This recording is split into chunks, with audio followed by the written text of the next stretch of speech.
Olá, turma, tudo bem? E aí? Vamos continuar falando dos lipídios?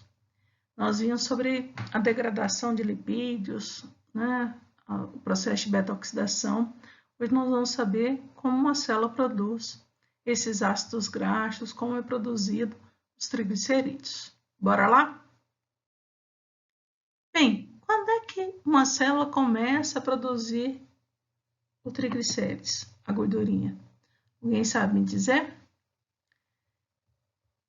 Fácil engordar, difícil emagrecer, né? Mas será que é fácil produzir triglicérides? Ou será que dá muito trabalho para uma célula produzir um triglicerídeo? Vamos ver. Para começar, a gente só vai produzir gordura quando a gente está bem alimentado, ou seja, quando a gente gosta de comer bastante, ingere muito carboidrato e proteína. Bem, pessoal, então a maioria dos ácidos graxos que a célula necessita, eles são fornecidos pela nossa dieta. Mas tecidos como o fígado, cérebro, rim, glândula mamária e tecido adiposo, eles podem realizar síntese de novo a partir de compostos de 2 carbono, que é acetilcoenzima A. Essa nova síntese é realizada em condições, como eu falei, de excesso de carboidrato e proteína. Tanto a glicose quanto os aminoácidos, eles podem ser convertidos em gordura, em ácidos graxos no fígado, e serem armazenados como triglicerídeos no tecido adiposo. Então, excesso de glicose e aminoácidos pode ser transformado em acetilcoenzima A, e essa moedinha corrente aqui é que é feito para fazer a cadeia de ácido graxo, que é uma cadeia de hidrocarboneto. Para fazer a gordura, para fazer o triglicérides, vai gastar ATP e vai gastar NADPH, que os senhores sabem é produzido na via das pentoses, ok? Então, para fazer triglicérides, eu preciso disso aqui. Para fazer ácido graxo, gasta energia. Como funciona, né? Então, nós temos aqui a glicose. Essa glicose, ela pode ser via glicolítica produzir piruvato, que nós já vimos, que vai para a mitocôndria. Esse piruvato pode sofrer uma desidrogenação e ser transformado em acetilcoenzima A, e aquilo que nós vimos. E a piruvato de carboxilase transforma o piruvato em oxalocetato. Todas as duas enzimas mitocondriais. O oxalocetato reage com acetilcoenzima A, formando citrato, e começa o ciclo do ácido cíclico, ou ciclo de Krebs. Esse citrato sofre a ação da enzima isomerase e transforma em alfa, e o citrato transforma em alfa-cetoglutarato. Isso acontece quando eu tenho pouco ATP. Quando tem muito ATP e pouco ADP, então a célula está cheia de ATP, a enzima que faz essa reação, ela é inibida. E o citrato desidrogenase é inibida. E aí, meus queridos, em vez dessa acetilcoenzima virar ATP, ela vai ser utilizada para produzir ácidos graxos. Então, primeira coisa que acontece quando tem muito ATP, inibe essa enzima e vai acumular citrato. Então, acumula o citrato, porque essa reação, o isocitrato, ele volta para trás, é reversível. Esse citrato, então, ele tem que sair da mitocôndria e ele vai, então, para o citossol. Então, o citrato foi para o citossol. Lá no citossol, o citrato sofre a ação da enzima citrato liase e volta para trás, forma oxalocetato e acetilcoenzima A. Essa acetilcoenzima A no citossol vai ser usada para a produção de ácidos graxos. O oxalocetato é transformado em malato e malato retorna, como nós já vimos. O malato ele vai retornar para dentro da mitocôndria. Então, meninos, o malato ele retorna para a mitocôndria através do que nós já vimos em outras aulas, que é a lançadeira de malato aspartato. E se ele retorna para a mitocôndria, o malato é transformado em oxalocetato e continua no ciclo de Krebs. Mas se esse malato permanece no citossol, ele sofre descarboxilação, formando piruvato e NADH. Beleza? Então, é isso aqui. Nós temos lá o oxalacetato, o malato. Esse malato, então, ele transformado em piruvato também, pode acontecer isso. E aí eu dependo do NADPH para piruvato retornar, formar mais acetil, né, e oxalacetato, formar citrato e isocitrato. Se falta TP, acumula isso, inibe isso, e aí vai acumulando citrato que sai de novo. Então, é um ciclo. Bem, então nós já vimos que o malato pode ficar no citossol, virar piruvato, ou pode entrar na célula pela lançadeira e transformar em oxalacetato. O citrato, meninas, então eles dividem aqui fora em oxalacetato e forma acetil-CoA. Essa acetil-CoA que a gente precisa para produzir os ácidos graxos. Então, aqui começa a produção de ácidos graxos através da enzima ácido graxo sintase, que está lá no citossol das células. Essa ácido graxo sintase, meninas, ela é um bombril, 1001 utilidades, né? Ela tem várias funções, é uma única proteína com vários sítios catalíticos. Então, tem um complexo multienzimático com vários domínios. Então, essa ácido graxo sintase vai produzir os ácidos graxos em várias etapas. Então, vejam aqui a ácido graxo sintase, né? Onde ela tem um domínio de transferase, um outro domínio de redutase, desidratase, redutase de novo, tioesterase e sintase.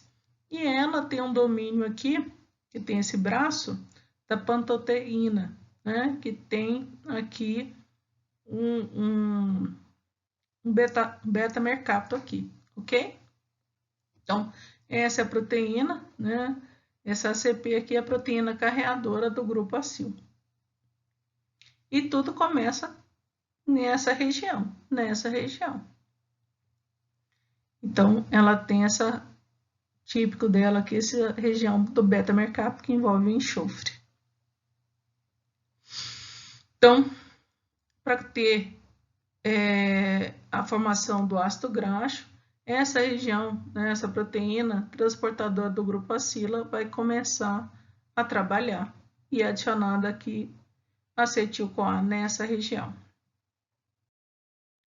Então, funciona assim. Primeiro, né, vai ser transferido o grupo acetil, da acetil-CoA, vai ser transferido para esse braço aqui, que é da pantoteína, dessa proteína transportadora aqui, da ACP. Então, vai ter essa reação e vai tirar o CoA daqui. Então, a primeira coisa que acontece é a ligação, então, do acetil aqui com o enxofre, ok? Com beta-mercapto, liberando a coenzima A. A segunda coisa que vai acontecer é a transferência desse grupo acetil para a cisteína desse outro domínio aqui, desse beta-cetoacetil aqui, esse domínio que tem uma cisteína. Então, vai ser transferido para cá esse acetil, tendo essa configuração agora. Agora, esse braço aqui da pantoteína ficou livre. Fez a ligação do acetil, essa proteína agora ela vai aceitar um outro complexo de carbono, que é o malonil. Ela não vai mais aceitar acetil e vai entrar uma outra molécula de malonil. Então, vai ter uma transferência do grupo malonil para aquela primeira região do beta-mercapto da pantoteína. Então, tá aqui. Nós vamos ter, então, a ligação do malonil, que tem 3 carbonos, para essa região. E aí eu pergunto para os senhores, vocês lembram de onde vem o malonil? Vocês lembram lá do ácidos graxos de cadeias ímpares? Que nós vimos que tinha a reação lá com bicarbonato? Então, uma das coisas que acontece e é necessário para produzir uma cadeia de ácido graxo é a necessidade de bicarbonato. Então, o bicarbonato vai reagir com acetil-CoA e vai formar o malonil-CoA, que tem 3 carbonos. Isso acontece através da ação da enzima acetil-CoA carboxilase, que a gente viu lá no processo de beta-oxidação. Então, essa enzima, né, ela é uma carboxilase dependente de biotina, então precisa da proteína carreadora da biotina aqui, e ela vai permitir a união, então, né, a reação do bicarbonato com acetil-CoA. Então, aqui nós temos já com bicarbonato, e aí a reação do acetil-CoA com o bicarbonato, formando então o malonil-CoA. Então, essa enzima acetil-CoA carboxilase, ela é essencial para produzir ácidos graxos, beleza? Então, na produção de ácidos graxos, eu preciso dessa enzima que vai reagir, vai ligar, unir acetil-CoA com bicarbonato, dando malonil. Esse processo, meninos, aqui o bicarbonato, gasta ATP. Então, gasta ATP. Então, não é fácil produzir triglicéridos, produzir ácido graxo, não, é dispendioso. Por isso que a célula só produz isso quando tem excesso de ATP. Bem, formou então o malonil vem, se liga, né, ao grupo de enxofre aqui, da panteteína, do beta-mercapta, e agora eu vou ter na molécula acetil aqui e o malonil. Então, vai acontecer a seguinte etapa agora. Uma etapa que a gente chama de condensação. Nós vamos, a proteína, ela vai unir acetil com a malonil. Então, aqui está o malonil, aqui acetil. E aí vai depender, então, da ação, né, da ligação dessas duas moléculas. E isso é conferido pela essa enzima, pelo domínio sintase, beta-cetoacil sintase, que vai permitir que isso interaja. Formando um complexo agora que é o butiril, que tem 4 carbonos, beta-cetobutiril. Vocês podem ver que isso ainda, a gente aprende que ácidos graxos não tem esse oxigênio aqui, é só hidrocarboneto. Então, falta retirar esse oxigênio daqui.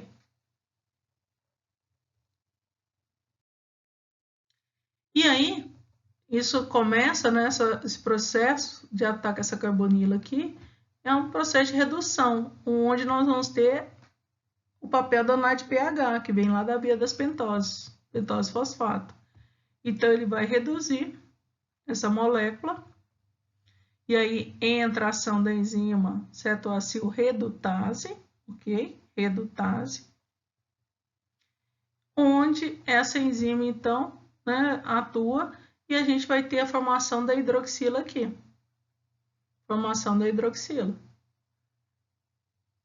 E nós vamos ter a ação, então, dessa enzima hidroxacil desidratase.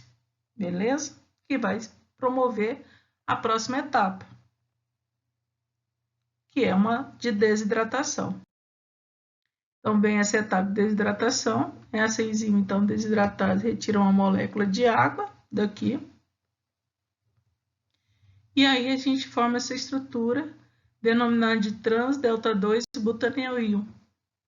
Então, aqui já está aparecendo mais com um ácido graxo. Concorda? Só que ainda tem essa dupla ligação aqui, que precisa, né, virar ligação simples.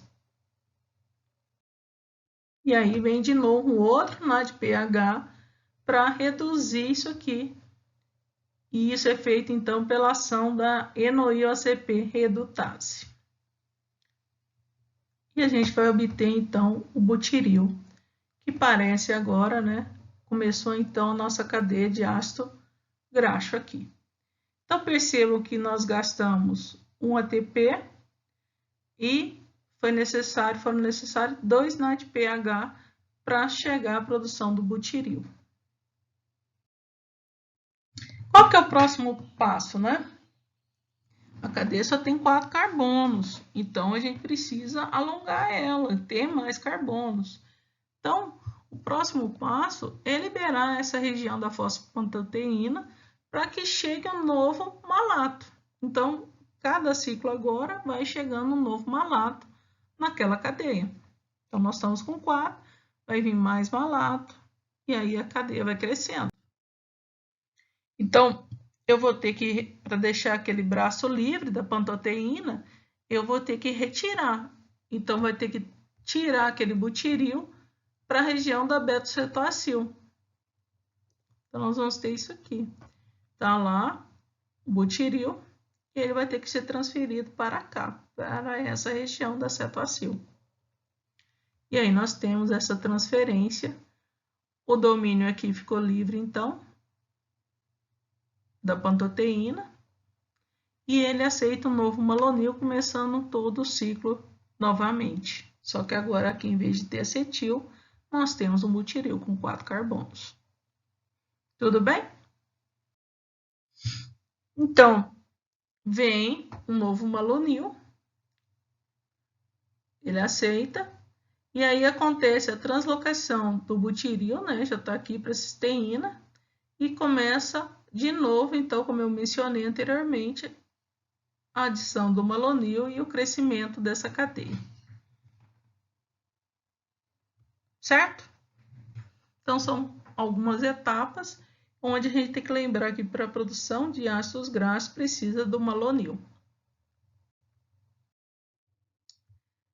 Esse processo, então, vai se repetir até formar 16 carbonos, né? Esse ácido graxo a gente chama de palmitato. Mas pode acontecer mais acréscimo, além de 16 carbonos, e processo de insaturações. Bem, então nós vimos a produção do ácido graxo. Eu pergunto para os senhores, como que acontece a produção do triacilglicerol? Nós aprendemos que o triacilglicerol é resultado do glicerol com 3 ácidos graxos. Então, a primeira coisa para produzir esse lipídio, a gente precisa ter a molécula de glicerol fosfato. Da onde vem esse glicerol fosfato? Vamos pensar na glicólise. Então, precisa de carboidrato para produzir triglicérides. Então, a glicose ela é transformada, né, no processo de glicólise num produto que nós já vimos, que é dihidroxetona. A dihidroxetona ela sofre a ação, então, da enzima glicerol 3-fosfato desidrogenase, e forma, então, o glicerol 3-fosfato.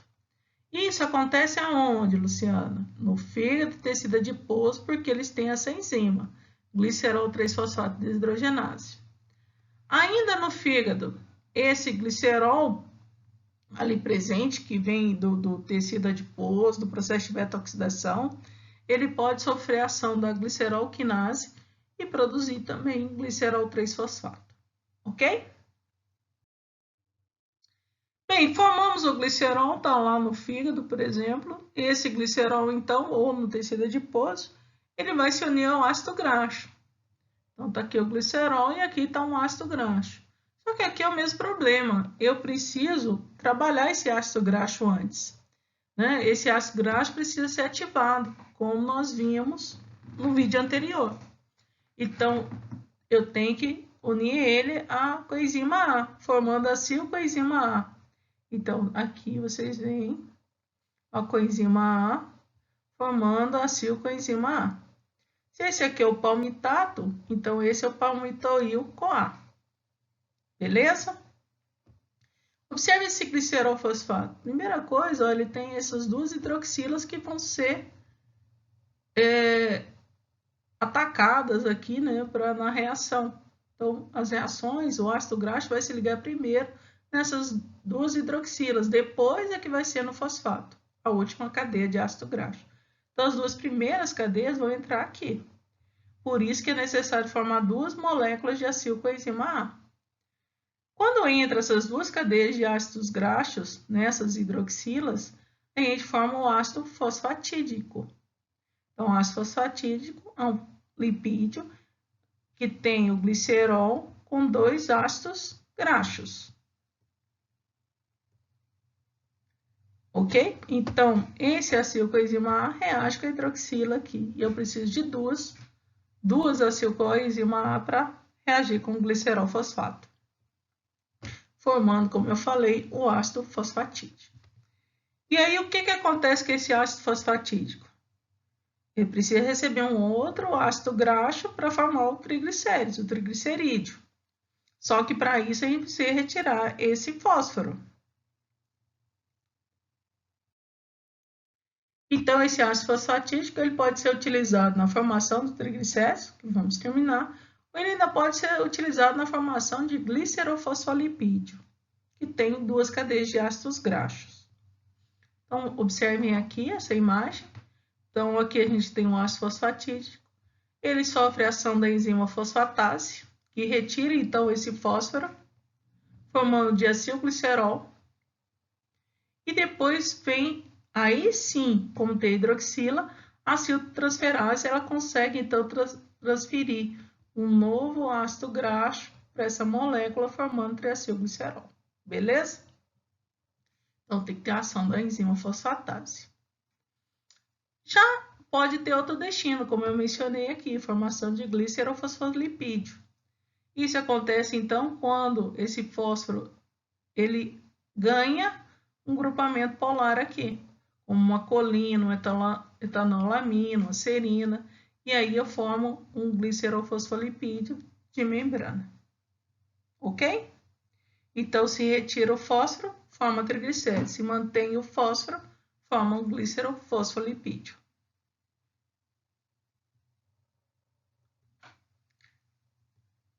E é isso. Então, esse grupo polar. Bem, nós vimos então a produção. E como é que acontece a regulação maciça de ácidos graxos? Quando é que a gente vai produzir esses ácidos graxos? Quando a gente está bem alimentado. Não está bem alimentado é porque a gente tem qual hormônio? Insulina. O que acontece? Olha o que a insulina faz. Ela ativa essa citrato liase, que é aquela que nós vimos anteriormente, e que transforma o citrato em acetil-CoA, certo? Citrato e acetil-CoA. Ela promove isso aqui. E a citrato também, aí olha que ativa aquela enzima que nós aprendemos, acetilcoenzima carboxilase. Essa acetilcarboxilase, ela é aquela que produz o malonil. E nós vimos que o malonil é importantíssimo para produzir o ácido graxo. Então, a insulina promove isso, toda essa reação descendente. Já os hormônios glucagon, adrenalina, né? Eles bloqueiam essa acetilcarboxilase. E a gente, então, não tem a formação do malonil. Então, eu estou com fome, que vou produzir gordura para quê? Eu vou gerar ATP. Compreenderam? Então, olha a insulina, o papel da insulina. A insulina, então, ela estimula, né, a formação de piruvato. Ela ativa a piruvato desidrogenase, formando o que? Acetil-CoA. Acetil-CoA. Só que essa insulina, ela bloqueia a enzima aqui que transforma o isocitrato em cetoglutarato. Né? Isso acontece quando os níveis de ATP estão elevados. Então, vai produzindo, vai formando isso aqui, como nós vimos, aumenta a produção de ATP e aí bloqueia isso aqui e acumula citrato. Acumulou citrato, citrato vai para o citossol, sofre a ação da enzima citrato liase, que produz oxalocetato e acetilcoenzima A lá no citossol. Então, a insulina estimula isso aqui. Oxalocetato transforma em malato, malato retorna ou é transformado em piruvato com a ação da NADPH. E aí aumenta mais citrato ainda. E como a insulina estimula citrato liase e forma muita acetilcoenzima A enzima insulina estimula a enzima que produz os ácidos graxos que nós vimos, a citrato, que é ácido graxo sintase. Beleza? Então, olha o tanto que a insulina atua em diferentes pontos dessa regulação. Como a insulina sinaliza isso, né, via seu receptor e sinalização, ativa proteínas quinases que vão ativar uma fosfatase. Essa fosfatase, então ela vai retirar o fósforo dessa carboxilase que nós vimos que forma o malonil. Então, quando retira o fósforo, essa enzima carboxilase torna-se ativa. Então, a insulina vai ativar uma fosfatase que torna ativa a carboxilase, a acetilcarboxilase, que é aquela que produz malonil, beleza?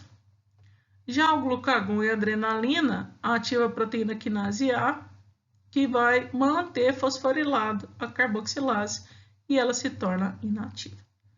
Então, é dessa forma, né, que a insulina, glucagon e adrenalina interfere na produção de lipídios. Então, para emagrecer, né, ou a gente passa fome, ou a gente faz atividade física. É isso. Quanto mais a gente come, mais insulina a gente produz, mais acetil-CoA carboxilase é formada, mais malonil é formado, e ele se une a acetil-CoA formando os ácidos graxos, então. Beleza? Perguntas, meninos? Espero que tenha ficado claro essa síntese de lipídios de ácido graxo. Nós vimos aqui a importância dessa enzima, acetilcoenzima carboxilase, e do malonil. Tá bom? Abraços a todos, fiquem com Deus.